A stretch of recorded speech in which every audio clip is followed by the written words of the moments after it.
இங்க பாருங்கம்மா, ஏதோ என்ன இத்தனை நாள் பாத்துக்கிட்டீங்களே அப்படிங்கறதுக்காக உங்ககிட்ட ஒரு மரியாதைக்கு சொல்லிட்டு போறேன். புரிஞ்சுதா? இனிமே நான் தனியா தான் இருக்க போறேன். போதுமா? ஏதோ கோவத்துல சொல்லிட்டேங்கிறதுக்காக தனியாலாம் இருக்க கூடாது ஷின்சான். முடியாது, நான் முடிவே எடுத்துட்டேன். ரொம்ப கஷ்டம் இனிமே மாத்திக்கிறது.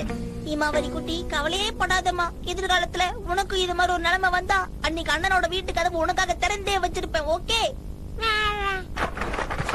ஏமா வீட்டு வாசல் எப்படி நிக்கிறீங்க? இது ஷின்சானோட வீடு. உள்ள நுழைய சேல்ஸ்மேனுக்கும் அம்மாக்கும் அனுமதி கிடையாது. ஒரு பிரச்சனையும் இல்ல, எப்படியோ போ. இந்த வாரம் நாம இந்த திருமண தம்பதியர்களை இன்டர்வியூ பண்ண போறோம். என்ன ஒரு அருமையான டேஸ்ட். விளங்குறவங்க. பனியா இருக்கிறதுல எவ்வளவு ஜாலியா இருக்குல்ல. எப்ப பார்த்தாலும் எங்க அம்மா நை நை நைன்னு எதனா ஒண்ணு சொல்லிக்கிட்டே இருப்பாங்க. இனி பிரச்சனையே இல்ல, நீ என்ஜாய் பண்ணி செஞ்சேன்.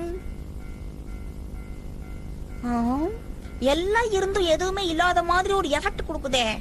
நமக்கு கிடைச்சிருக்க தகவல் படி மலை